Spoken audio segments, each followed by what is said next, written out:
1976年4月，美国中部爱荷华市的居民看到当地的报纸登出奥迪的醒目广告，标题是奥迪没有这些东西的10个理由。广告强调奥迪没有包装袋，请自己带包来，没有精致的货架，不接受信用卡，没有加班时间等等，而所有这些都是为了节省费用，让顾客受益。奥迪的这些措施都是很颠覆美国顾客对超市的传统印象的做法。这家店是奥迪进入美国市场的第一家店，当时店里只有450种商品，价格只标到小数点后1位，以便让收银员将店里商品的价格都牢记于心。店里没有冰柜，蔬菜水果只有洋葱、土豆等不易坏的品种。很多资料只提及奥迪在爱荷华开了第一家店，但没有讲到这家店其实只运营了1年多就被迫关门歇课了。给出的原因是，商店是在一家倒闭的超市基础上装修布置的，面积超过一般奥迪店面的规模，让成本增加，不能维持。还好，奥迪并没有因为这个开局就放弃了进入美国的计划，也幸亏没有放弃，才给了22年前来到美国的我吃了一颗定心丸。奥迪是我落地美国后光顾的第一家商店，记得非常清楚。下飞机因为时差睡不着，先来的夫人就开车带我到学校附近的一家奥迪店买东西。看到货架上堆满的不到1美元的大包装面包、牛奶、鸡蛋和果汁，我知道了自己起码不会饿死在美利坚。达克行不仅去远方，近处也有很多可以分享的编不出来的故事。这期我们聊聊折扣超市奥迪。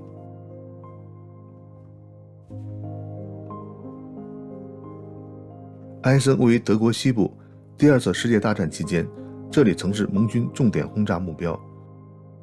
其中英国皇家空军对埃森投下了36000多吨炸弹，市中心90%的建筑被炸毁。盟军之所以下决心摧毁这座城市，是因为希特勒的重要军工企业克虏伯公司就在埃森。奇迹般的是，一栋4层小楼没有尝到炮弹的滋味，开在楼里1层的一家小杂货店也完好无损。主人安娜女士因为做矿工的丈夫老卡尔身体不好，开了这家面积100平方米的杂货店补贴家用。此时这家店里的2个男孩都在前线，后来分别在俄国和突尼斯被盟军俘虏。2战结束后，兄弟2人回到埃森，开始学习经营这家店。1946年，兄弟接管了商店，2人名叫西奥·艾伯特和卡尔·艾伯特，他们就是从这里开创了奥迪王国。战后德国经济萧条，人们只能买些最基本的生活物资，商店以低价出售牛奶、面包、黄油和其他必要食品。随着经济的复苏，小店的货物品种也开始增多。西奥和卡尔发现，和周围同行竞争时，货物品种一增多，价格就很难保持优势。经过仔细琢磨，兄弟决定牺牲增加货物品种来维持低价。靠着低价经营策略，1948年小店在周边开了4家分店，到了1955年，分店数目达到了100家，5年后兄弟拥有了300家分店。1961年，在店里是否卖香烟的问题上，西奥和卡尔产生了分歧，最终2人决定将公司以鲁尔为界，一分为2。西奥掌管北部地区，卡尔经营南部地区，在各自的区域，2人拥有独立的决策权。2家总部相隔仅30公里，虽然各管一摊，但彼此还分享供货渠道、经营战略和各种信息。甚至在1962年，一起将店名用德语的艾伯特前2个字母 AL 和折扣的前2个字母 DI 合在一起，组成了现在的店名奥迪。在德国也称为北奥迪和南奥迪。兄弟在德国经营成功后，1967年起，奥迪开始进军国际市场。首先是卡尔的南奥迪在奥地利开店，1970年西奥的北奥迪在比利时开店，然后是丹麦、荷兰、瑞典、英国、法国、澳大利亚和美国。最新的资料显示，如今奥迪集团在全球20多个国家开设了11235家店。这是南澳集团网站更新的最新数据。全球市场上，卡尔控制了英国、澳大利亚和美国的业务，西奥则经营欧洲的商店。在美国，用奥迪经营的是卡尔的南澳集团。而西奥于1979年通过收购 Trader Joe's 连锁店进入美国市场，并沿用了 Trader Joe's 的店名。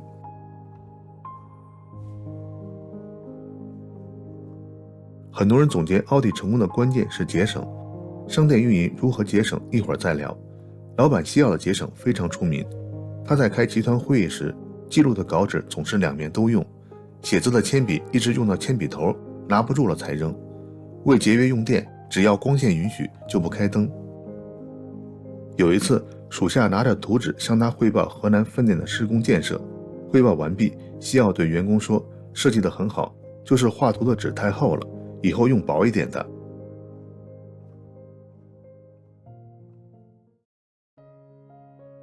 1971年11月29日下午6点多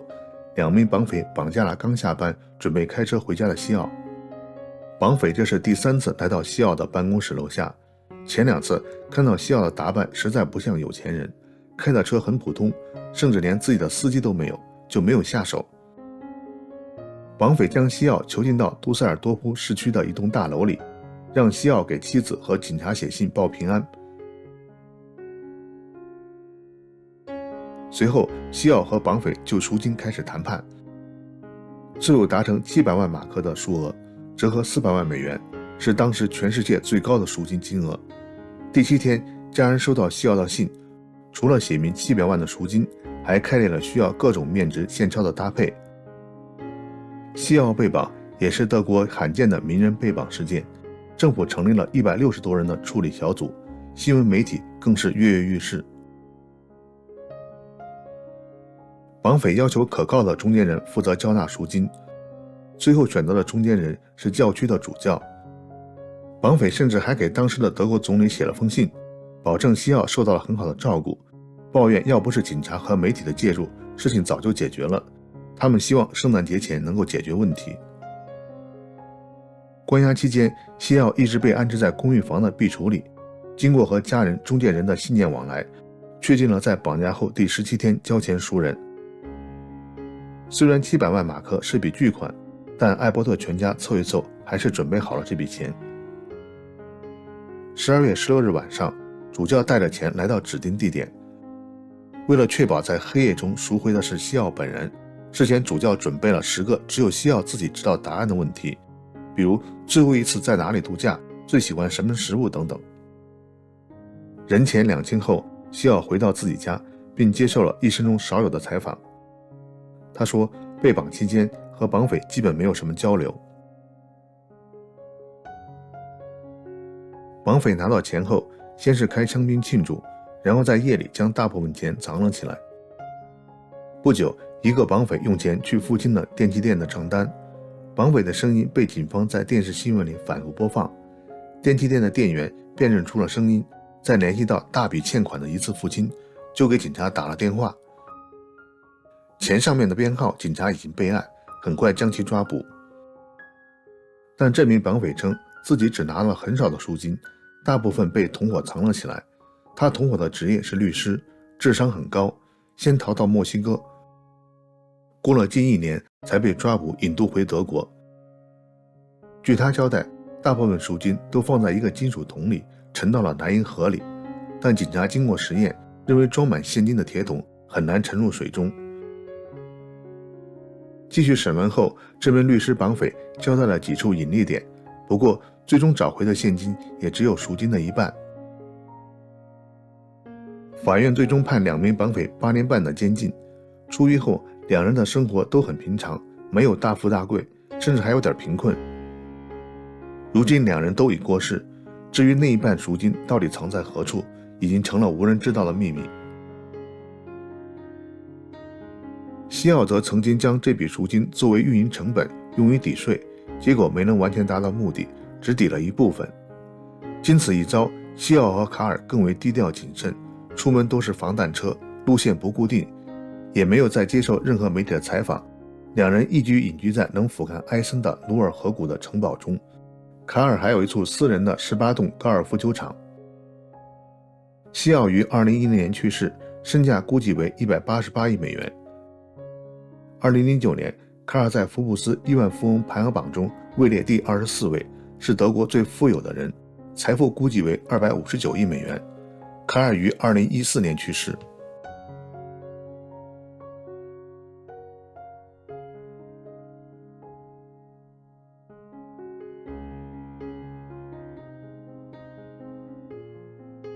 看到一个比较早的数据，2013年奥迪价格比沃尔玛低15%到20%，比当地同类连锁店低30%到40%。我用做一盘鱼香肉丝的材料，在本地的奥迪店、沃尔玛和2家连锁超市比较了一下4种食材的价格，包括里脊肉、黄瓜、胡萝卜和柿子椒，结果是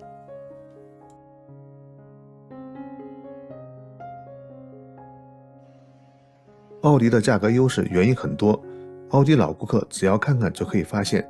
奥迪的位置不在市中心地价最贵的地方，但交通一定很方便，5英里内有其他的超市。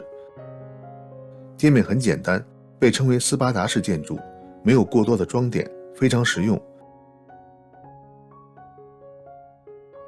你自己要用硬币来取和还购物车，节省了店员来打理这些购物车。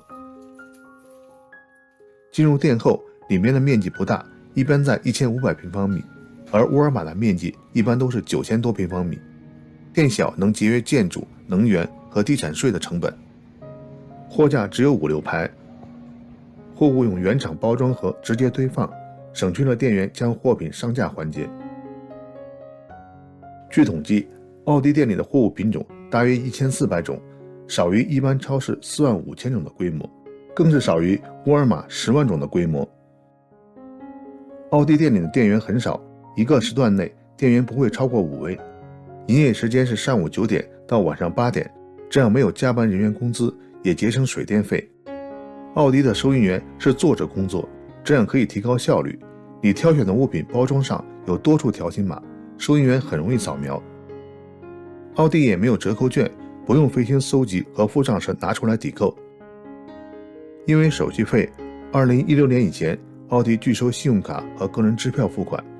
现在的读卡机也很特别，在收银员扫描货品时，顾客就可以将信用卡插到读卡机里，机器预先储存信息，等收银员扫完最后一件货物，按下完成键，收款交易也就结束。咨询公司调查的结果是，奥迪结账的速度比同类超市快40%。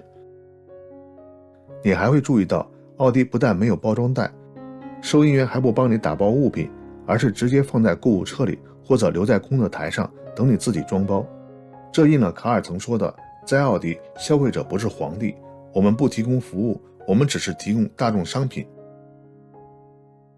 没有包装袋，你可以用奥迪准备的货品的原包装盒，一是方便了顾客，二是减少了店里清理垃圾的工作。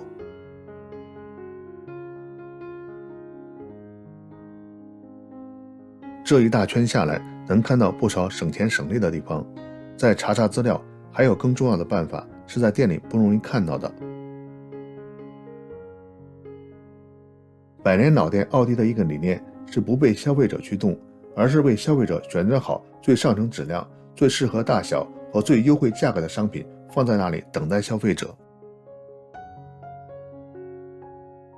为此，店里卖的货品90%以上是自己的品牌，而一般的超市只有22%的货品是自有品牌，这在质量和供应控制上便于管理。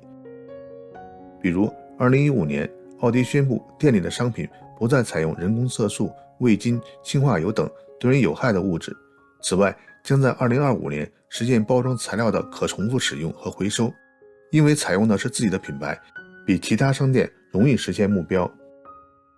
为选择进入店里的货品，奥迪有自己的实验室来测试产品的质量。实验室位于伊利诺伊州奥迪总部不远，名为奥迪测试厨房，测试人员都是专业人士，会找来市面上能搜罗到的所有同类产品，最终筛选出品质达到或超过市场同类的产品。在测试厨房，每年要测试6万多种产品，一个产品从测试到正式上架一般需要9个月时间。当旗下店有了新的产品，测试中心会立刻买来和奥迪的同类产品进行比较，第三方的测评结果也肯定了奥迪的品质。美国消费者报告的调查结果，在21个类别的商品中，奥迪有7个获得了最佳名次。市场调查的结果，66%的顾客选择奥迪是因为能买到性价比最满意的货品。正因为店里的商品是专家为顾客挑选过，每种商品只提供有限的选择，顾客不必面对琳琅满目的货架发怵。比如沃尔玛巧克力货架上有这么多选择，为女儿选一件给老师的礼物还真是很难，而在奥迪就容易多了。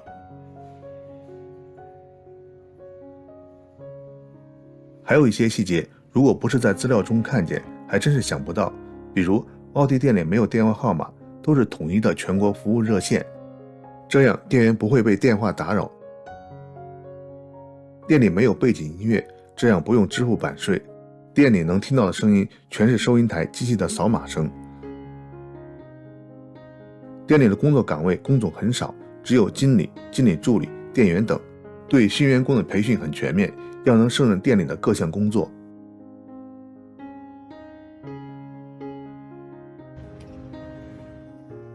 2年前，我们社区零售超市竞争已非常激烈，3英里范围内有一家沃尔玛、一家 BJ 仓储超市、2家本地连锁超市，还有专门提供有机健康食品的商店。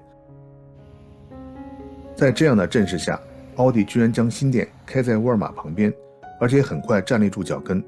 真是很好的注解了强者总有机会的道理。